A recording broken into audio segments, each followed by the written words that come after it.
Channel. இன்னைக்கு நம்ம பண்ணக்கூடிய ரெசிபி என்னன்னு பாத்தீங்கன்னா மெக்ரோனி பாஸ்தா. எந்த ஒரு சாஸும் யூஸ் பண்ணாம வீட்ல இருக்க மசாலா வச்சு ஒரு சூப்பரான பாஸ்தா ரெசிபியை எப்படி செய்யறதுன்னு பார்க்கலாம் வாங்க.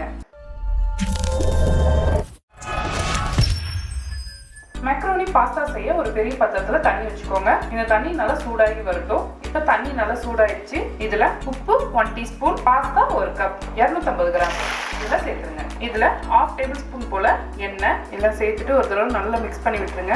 எண்ணெய் ஏன் சேர்த்தேன்னா பாஸ்தா வேகும் போது ஒன்னோட ஒண்ணு ஒட்டாம இருக்கும். இப்போ பாஸ்தா நல்லா வெந்து வரட்டும். பாஸ்தா சேர்த்து ஒரு 5 நிமிஷம் ஆகுது. இப்போ வெந்துருச்சான்னு பார்க்கலாம். பாஸ்தாவை எடுத்து இந்த மாதிரி நசுக்கி பார்த்தா தெரியும் இது நல்லா வெந்துருச்சு. இப்போ இந்த தண்ணியை ஃபில்டர் பண்ணிடுங்க. அடுத்ததா ஒரு பேன்ல எண்ணெய் 2 டேபிள் ஸ்பூன், இதுல பூண்டு 4 பல் நறுக்கி இதுல சேர்த்துக்கோங்க. நறுக்கின இஞ்சி 1/2 டீஸ்பூன் லைட்டா ஒரு தடவை கலந்துட்டு, பச்சை மிளகாய் 1 நறுக்கியது, ஒரு பெரிய வெங்காயம் சின்னதா நறுக்கி இதுல சேர்த்துக்கோங்க.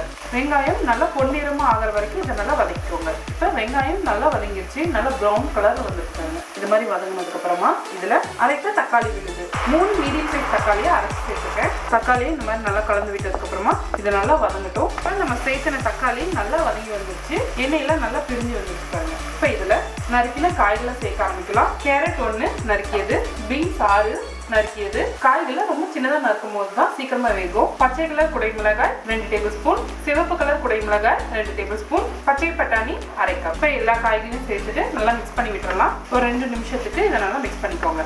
ஒரு 2 நிமிஷத்துக்கு இப்படி எண்ணெயில வதக்கினதுக்கு அப்புறமா காய்கள்லாம் ஒரு அரை பதம் வெந்திருக்கும். இப்போ இதுல நம்மளோட மசாலா பொடிகளை சேர்க்க ஆரம்பிக்கலாம். மிளகாய் தூள் 1 டேபிள் ஸ்பூன், மல்லித்தூள் 1/2 டேபிள் ஸ்பூன், சீரகத்தூள் 1 table spoon, garam masala 1 table spoon, மிளகுத்தூள் 1/2 டேபிள் ஸ்பூன், லாஸ்டா உப்பு 1 டேபிள் ஸ்பூன் சேர்த்துட்டு எல்லாத்தையும் நல்லா கலந்து விட்டுருங்க. இந்த மாதிரி லைட்டா மிக்ஸ் பண்ணதுக்கு அப்புறமா இப்ப இதுல கொஞ்சமா இதுல தண்ணி சேர்த்துக்கலாம். தண்ணி சேர்த்துட்டு ஒரு தடவை நல்லா மிக்ஸ் பண்ணிக்கோங்க. ஏன் இந்த ஸ்டேஜ்ல நான் தண்ணி சேர்த்தேன்னா நம்ம சேர்த்துன மசாலா பொடிகள்ல இருந்து அந்த ரா ஸ்மெல் அப்படியே வரும்.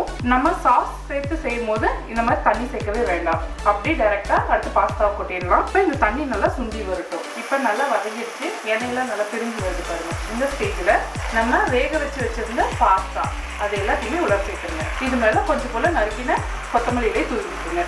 இப்போ பாஸ்தாவை இந்த மசாலாவோட நல்லா மிக்ஸ் பண்ணிக்கலாம். பாஸ்தா ஆல்ரெடி வெந்ததுனால ரொம்ப சாஃப்டா இருக்கும்.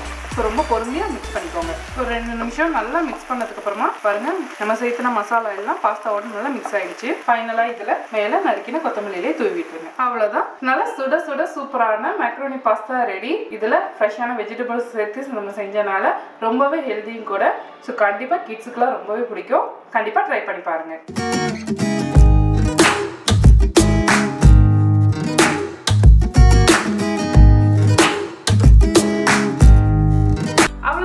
சூப்பரான மசாலா மேக்ரோனி பாஸ்தா ரெடி ஆயிடுச்சு. இதை வீட்டில் இருக்க மசாலா வச்சு ரொம்பவே டேஸ்டா செஞ்சு முடிச்சிட்டோம். ஸோ கண்டிப்பா இந்த ரெசிபி வீட்டில் ட்ரை பண்ணி பாருங்க. மனமும் சுவையும் சேனலை சப்ஸ்கிரைப் பண்ணாதவங்க சப்ஸ்கிரைப் பண்ணிக்கோங்க. பக்கத்துல இருக்க பெல் ஐகானை அழுத்திக்கோங்க. லைக் பண்ணுங்க, ஷேர் பண்ணுங்க. உங்களுக்கு விருப்பமான டிஷ்ஷை என்னோட ஷேர் பண்ணிச்சிங்கன்னா கமெண்ட் பாக்ஸ்ல கமெண்ட் பண்ணுங்க.